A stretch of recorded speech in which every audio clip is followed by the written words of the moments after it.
Okay, if you owned your own restaurant, would you serve the cops? There's a viral video that was just posted over on the X platform, and it's making a lot of waves and causing a lot of people to kind of talk about what's going on.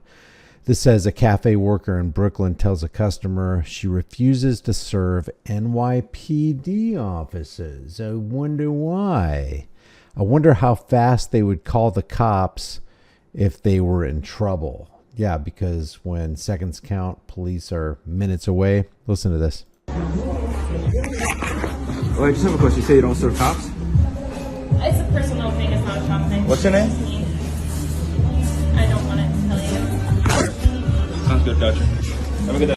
Sounds like her name is Beth. The name of the place was called, or is called, Passion Fruit Coffee in Brooklyn. And a lot of people are expressing great disdain for her doing this. Number one, if you are the owner of this restaurant, you probably don't want to cut off your nose to spite your face. You probably want to serve everybody because you don't want a bad name in the neighborhood or whatever. But this, just from the personal perspective, this person who has taken this stand like this, what if she just so happened to read, and we're going to read some of the comments below this, but what if she happened to be clued in on something like, oh, I don't know, the Mollen Commission. The Mollen Commission, a lot of Americans, I bet, still don't know about the Mollen Commission, where the state of New York commissioned a special mayoral panel to investigate widespread reports of criminality within the NYPD. And I'll save you the headache of going through the whole thing and just give you the conclusion of the matter. They say, in the conclusion of the Mollen Commission report, today's corruption is not the corruption of Knapp Commission days. There was also an investigation into the NYPD during the Knapp Commission, and that was headed up by Frank Serpico, who realized, hey, there's a lot of widespread criminality, abuse of authority, and just outright evil going on in the NYPD. We should probably investigate. That's what the Knapp Commission was about in the 1970s. In 1994, they established the Mollen Commission. They say today's corruption is not the corruption of the Knapp Commission days. Corruption then was largely a corruption of accommodation, of criminals and police officers giving and taking bribes, buying and selling protection. Corruption was, in its essence, consensual. Today's corruption is characterized by brutality, theft, abuse of authority, and active police criminality. So maybe this girl right here, Beth, is clued into how bad the NYPD was back in the 90s and how bad the NYPD is today. And this idea where, oh man, maybe this business won't want to call the police next time if they're not going to serve them some coffee. And of course, you have the expected bootlickers that appear in the comment section. And I agree with this. Like, if it's not her business, then her employer probably should sit down and talk with her about maybe she should get another job. And I'm not saying she did wrong by saying she's not going to serve cops, because she said it's based on a personal choice. But I found this article right here interesting before we get into some more comments. This is just another example of a high-ranking cop, and this guy right here was a police lieutenant who's involved in some very bad stuff.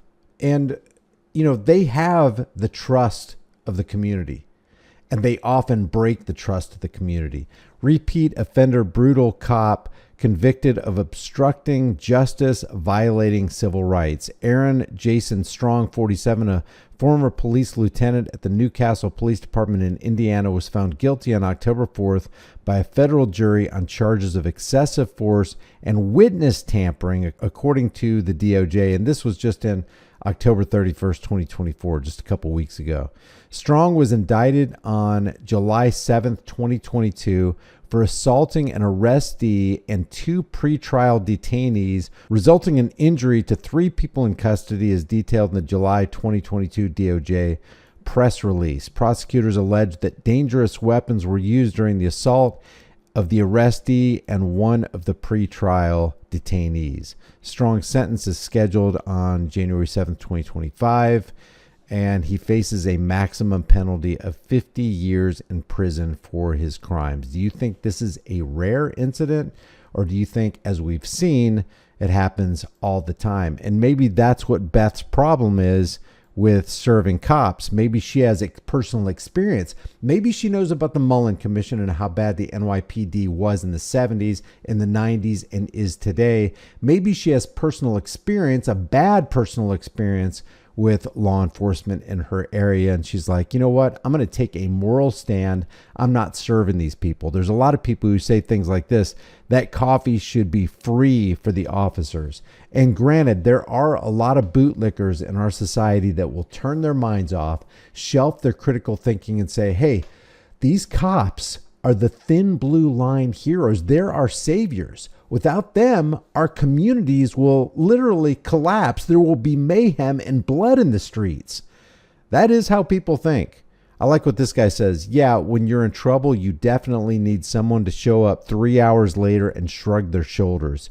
Do you guys even think before you write? Where was this? Name the spot, please. And then they name it. A lot of people are saying, hey, we're going to boycott this place. How dare they? How dare they snub their noses at our heroes? Do you realize these guys put their lives on the line every day to make sure we're safe? That's not what I'm seeing. What I'm seeing, and what a lot of us are seeing, is that they go out of their way to enforce this thing called traffic law, which is patently unconstitutional, so they can shake the rest of us down, commit their roadside piracy operations, and literally get away with roadside, on-camera, broad daylight extortion. That's what we see cops involved in. So rather than serving and protecting, I know we say this all the time, they're harassing and collecting from the rest of us as they claim to be supporting, protecting, and defending the Constitution of the United States against all enemies, foreign and domestic, and then they turn around to become the very domestic enemies they swore to protect the rest of us from. So maybe that's what Beth has a problem with. Maybe that's why Beth just can't tolerate for 1 second a cop coming into her shop, let's say it's her shop, and her making the executive decision of, sorry, I can't support you. I see you exactly like I see you see a Venezuelan drug cartel, for example, because I see the harm that you do to people. I see the violence you bring into people's lives for no freaking reason because they won't produce their ID or because you say they're drunk when they're not. We just dealt with a video just a couple videos back. If you want to take a look at it, 609 people within the Nashville area who were slapped with a DUI were found to have been sober when the toxicology reports came in, and yet the cops arrested them anyway. That's the abuse of power we're talking about. So on that level, I can see why Beth would choose not to serve dirty cops, because maybe she sees all cops as dirty. I'm in Brooklyn. Where is this? Is this recent? I thought they stopped doing this around late 2020. She looks like a responsible adult. I would be giving cops free food. Darren, why would you be giving cops free food? What have cops done to earn free food? If you're going to give anybody free food, it would be the people who go out of their way and put their lives on the line to film the cops so that they can hold them accountable and make sure that there is transparency within the department in your community. So if anybody gets free food, it would be people who are holding cops accountable and exposing cops, because we know the good cops within the department are not exposing the bad cops. Put the cafe name out there, put them on blast. And then these kind of comments are typical. I don't want to serve cops. Cool. Call a smackhead when you get robbed. Kind of hearkening back to what Senator Kennedy, hey, if you don't like cops, if you want to defund the cops, next time you're in trouble, call a crackhead. Look, if you hate cops just because they're cops, the next time you get in trouble, call a crackhead. NYC mayor, this is unacceptable. What's the name of this place so we can expedite their bankruptcy? It actually makes me want to give them business, especially when you have read the Mollen Commission and you see the depth of the depravity and violence and evil coming out of the New York City Police Department, which, by the way, is the most famous and largest police department in the entire world, not just in the United States. This is a really interesting comment right here. Growing up in New York City, I've never had a good experience with the police, and I'm not a criminal. I've also been a victim to multiple crimes, and no, I didn't bother calling the police because, again, never a good experience. So I can't say I blame this person for their stance. And then he adds, that type of hatred is earned. I completely agree. You want to earn the hatred? Just become a cop.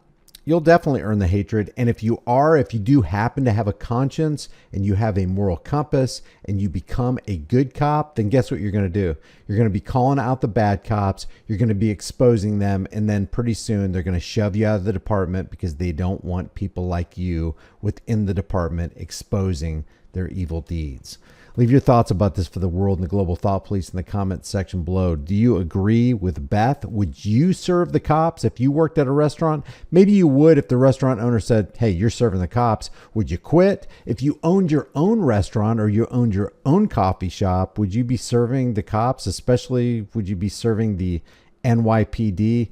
Leave your thoughts in the comment section below. If you haven't done so already, subscribe to the channel, hit the bell notification icon, give it a thumbs up, share it with everybody you know. Don't forget to subscribe to my email list through my website, highimpactflix.com. If you want to support the channel further, grab a shirt, become a channel member, but more importantly, know what your rights are and stand for your rights. I get it. Freedom is dangerous. The only thing more dangerous is not having freedom. I'll see you in the next video.